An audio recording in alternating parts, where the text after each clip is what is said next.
Republic day why we celebrate and इस day पे क्या क्या होता है। Now first thing first, again wishing all a very happy republic day. Today हम सब यहाँ पे गैदर्ड हुए हैं अपना 75th रिपब्लिक डे सेलिब्रेट करने के लिए।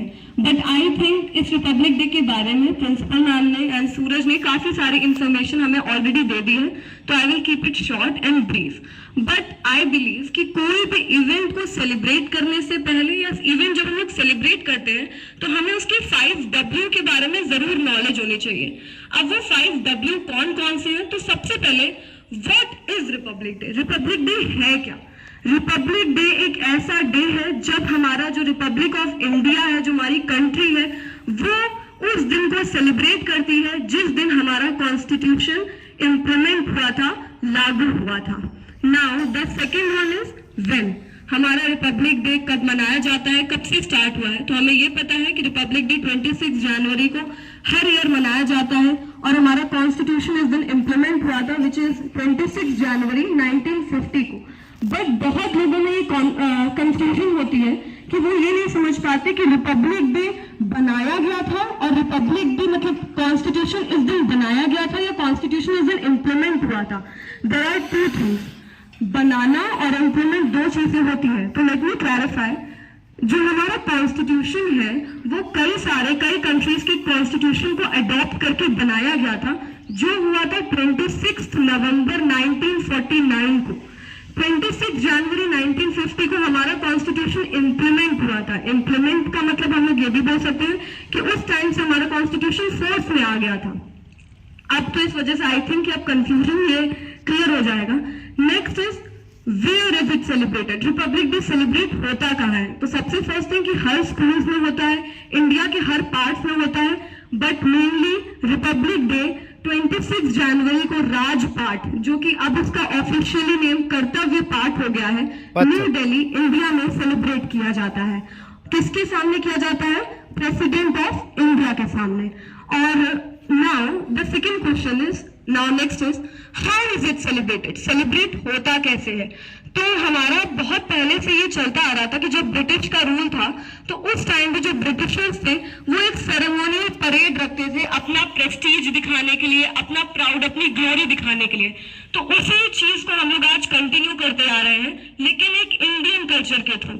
हम लोग एक परेड हमेशा रखी जाती है जिसमें इंडिया की कल्चर डाइवर्सिटी को शो किया जाता है प्रेसिडेंट ऑफ इंडिया के सामने। Now the next is when, कि ये बनाया किसने है? कॉन्स्टिट्यूशन जो हम लोग सेलिब्रेट कर रहे हैं, रिपब्लिक डे सेलिब्रेट करते हैं, बाय वो किसने ये कॉन्स्टिट्यूशन बनाया?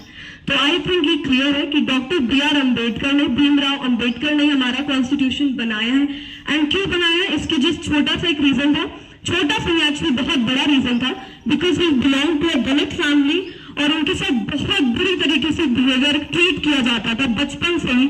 तो उनके अंदर ये एक तरीके का होता है ना, अपने आप को जस्टिस दिलाने का, अपनी कम्युनिटी को जस्टिस दिलाने का उनके अंदर ये जोश आया, and that's why he presented the constitution of India. अब एक और चीज just to note down, republic day independence day में ये है, इंडिपेंडेंस डे में हमारे प्राइम मिनिस्टर जो है फ्लैग होस्टिंग करते हैं, रिपब्लिक डे में हमारे प्रेसिडेंट फ्लैग होस्टिंग करते हैं। तो ये है। नाउ सबसे बड़ा जो W है वो है वाई। हम लोग रिपब्लिक डे सेलिब्रेट करते क्यों है? हमें ये पता है कि इस दिन हमारा कॉन्स्टिट्यूशन क्या हुआ था? इंप्लीमेंट हुआ था। लेकिन कॉन्स्टिट्यूशन बड़ी चीज क्या है? कुछ रूल्स है, रेस्ट्रिक्शंस है, लॉज है, रेगुलेशन है, जो कि हमें क्या करते हैं? रिस्ट्रिक्ट करते हैं। हमें फ्रीडम तो मिल गई लेकिन रूल्स एंड लॉज तो अभी भी है। तो इसको हम लोग सेलिब्रेट ही क्यों कर रहे हैं? तो आई थिंक हम लोग इसका एक गुड एग्जाम्पल एक ले सकते हैं। सोचो कि तुम यहाँ पे स्कूल में आते हो और जब स्कूल में आते हो, स्कूल की कोई टाइमिंग है ही नहीं। तुम स्कूल में 8 बजे आ रहे हो, कोई बच्चा 10 बजे आ रहा है, देयर इज नो टाइमिंग। और जब तुम क्लास में जाते हो तो कुछ बच्चे ऐसे हैं जो तुम्हें बुली भी करते हैं। बुली मतलब तुम्हें चढ़ाना हो गया, तुम्हें मारना हो गया, तुम्हारे पेंसिल बॉक्स को फेंक देना हो गया, तुम्हारी बुक निकाल के फेंक देना हो गया, ऐसा काम करते हैं। और दूसरी चीज सोचो, when you are giving exams, तुम एग्जाम्स दे रहे हो, तुम देख रहे हो तुम्हारे जो सामने बगल में बच्चा बैठा है वो पूरे टाइम चीटिंग करके टॉप आ गया है, लेकिन तुम मेहनत से ट्राई कर रहे हो लेकिन तब भी तुमने कुछ नहीं अचीव कर पाए। और जब ये कंप्लेन तुम प्रिंसिपल ऑफिस लेके जाते हो तो वहां पे आता है कि बेटा इसमें हम लोग कुछ कर ही नहीं सकते क्योंकि हमारे पास ऐसा कोई रूल ही नहीं है। जब रूल ही नहीं है तो हम उनको पनिशमेंट ही कैसे दें? Just imagine how would you feel? Would you like to live? हम फ्रीडम को बहुत एक्सपैंड कर देते हैं कि फ्रीडम बहुत बड़ी चीज है, but always remember true freedom मतलब पूरी तरीके से फ्री होना एक मिथ है। कोई भी पूरी तरीके से फ्रीडम नहीं अचीव कर सकता, क्योंकि अगर इंडिया में भी लिया जाए पूरी फ्रीडम अगर अलाउ हो जाए तो कोई भी person robbery, crime, murder, assault ये एक कॉमन चीज हो जाएगी। और जब आप कंप्लेन करने जाओगे तो कुछ नहीं हो पाएगा, क्योंकि लॉज ही नहीं है, रूल्स ही नहीं है।